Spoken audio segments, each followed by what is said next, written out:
Editing your landscape photos can sometimes be quite difficult, especially if you've shot in a challenging lighting environment, like for example, sunrise or sunset. So today I'm going to be giving you 3 landscape editing tips to immediately make your photos stand out. And the last trick, I've been told by some photographers, is in fact cheating and might cause your computer to explode, or even worse, your Adobe account to be completely terminated. But I'm going to tell you anyway because I think it's quite a good trick. And I'm going to start right now.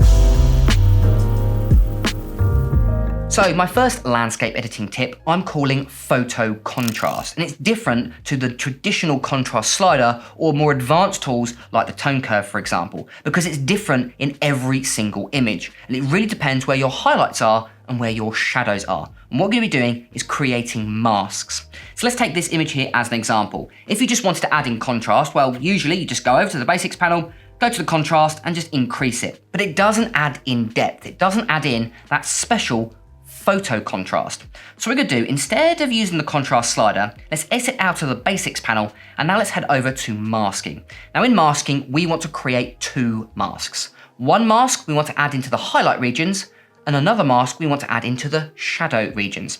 So what you want to do is read your image, work out where the highlights are, work out where the shadows are.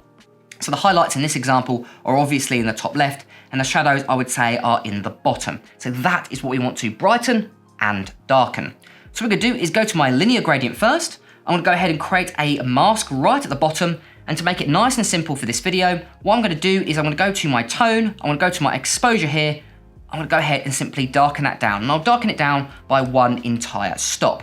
But in darkening the image, we've now made the image look a little bit too dark. So what we need to do is to actually balance that by adding some brightening to it. So what we're going to do is now create a brand new mask. So go to your new mask tool.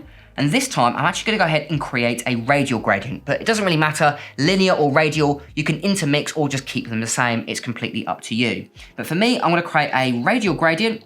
I'm going to go ahead and change the angle of it, go for something like so. I'm going to go ahead and make it a little bit bigger and possibly a little bit wider. Again, emphasizing where the highlights are in your photo. Then all you'll need to do is go to my exposure here, I'll go ahead and brighten it up. Now, I'm not going to brighten it up as much as I did to the shadows. I'm only going to go for half a stop in this photo. Now, you can add a few more effects if you want to, like for example, temperature. I might increase the temperature by +30 there, as well as I can go down to my effects. And something I like doing to my highlights is texture of -20, clarity of -20, as well as dehaze of -20. And go for something like so. And as you can see, we've now added in that photo contrast. And what I can do is show you the before and the after. And in my opinion, we've added in a lot of depth. And that's why I call it photo contrast, because we're adding contrast to the photo and not the pixels, like for example, the tone curve would do or the contrast slider. And I love adding in photo contrast to almost all of my photos. Now, our next tip is when you want to convert your photo to black and white. Usually, if you go ahead and open up the basics panel, you've got this little black and white button. Go ahead and click and, well, let's convert the photo to black and white. It's that simple. But actually, there's a few hidden tools inside Lightroom that end up with better black and white photos. And they're super easy to use, and they're called color profiles. So what we're going to do is, instead of just simply clicking the black and white, let's exit out of here. You can see that we've got our profiles here, and you'd think these are all of the ones available in Lightroom. Well, actually, you'd be mistaken. If you go ahead and click this little button here, these 4 little squares, go ahead and click that, you can see that you've got a whole range of color profiles that are almost hidden with inside Lightroom. So what we can do is, if we go scroll all the way down, you can see we've got 17 different black and white effects. Now, the ones I want, skip all the first 12. The ones I want to talk about are the ones at the bottom here. Black and white with a blue, green, yellow, orange, and red filter. If you go ahead and click these, you can see that each one will treat the image differently. So for example, a green filter is different to a yellow filter, is different to an orange filter.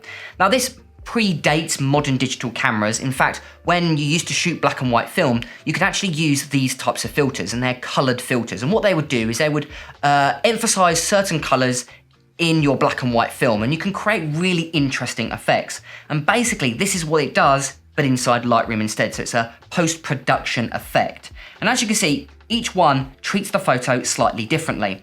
So the next time you want to convert your lovely landscape photo into black and white, instead of just using the bland black and white slider, go ahead and actually use some of these photo profiles, because you might end up with one that you absolutely love. And what's even better, if you go ahead and exit out, it firstly saves it in your photo profile, but not only that, you've got all of the sliders to then change. So it doesn't affect any of the sliders, which again is a really nice feature. Okay, so what is my last landscape tip? The tip that I think a lot of people think is cheating. Well, it kind of is, I suppose, but at the same time, I kind of do it to a lot of my photos. So let's take this image here as our photo 1 image again. What happens if I want to make it a little bit bigger, right? Well, what we can do is actually go down to the transform tool. Now inside the transform tool, you can warp, stretch the image, but if we go to aspect here, let's say I want to make my mountains a little bit taller, or if I want to make the landscape a little bit wider, make it a little bit more dramatic. Well, use the aspect slider here and slightly bring it up, as you can see, making the image a little bit taller, or if, for example, you want to make the image a bit wider, slide it into the negative. Now, I wouldn't go too far, but if, for example, if you go for plus 20 there, now the image looks a little bit more dramatic, a little bit taller, for example. Now, you will have to turn on constrain crop, because obviously you are stretching the pixels a little bit, but I've got to admit, I much prefer this over the before. So here's the before and here's the after. It's stretched the image a little bit, but because we've only stretched it slightly, people probably won't notice. But I did speak to a lot of my landscape friends, and every single one said, James, this is cheating. You're not allowed to do that. But in my opinion, I actually don't mind doing it. Now, there's another reason I like doing it as well. So if you go over to the crop, let's say I want to post this particular image to Instagram. Well, annoyingly, Instagram will crop in on your image. It creates a 4:5 crop. So let's go ahead and do that. Let's go ahead and change it to 4:5. And we go ahead and click enter. The problem is now, most of the top and most of the bottom image is cropped out. But what we can do is use the aspect tool here, actually make the crop a little bit narrower. So for example, we'll go for something like this. So we're now adding in a little bit more to the top and bottom of the image, just simply by squishing a little bit of those pixels. And again, make sure constrain crop is turned on. So again, if I do the before and after, we've got more of the top and more of the bottom image without making the image look warped at all. So it's a bit of a dirty trick, I've got to admit. It's not something I do to every image, because sometimes warping an image can be very obvious. But images like this, I've got to admit, I do it quite a lot. But would you do it? Do you think this is cheating? Write it down in the comments.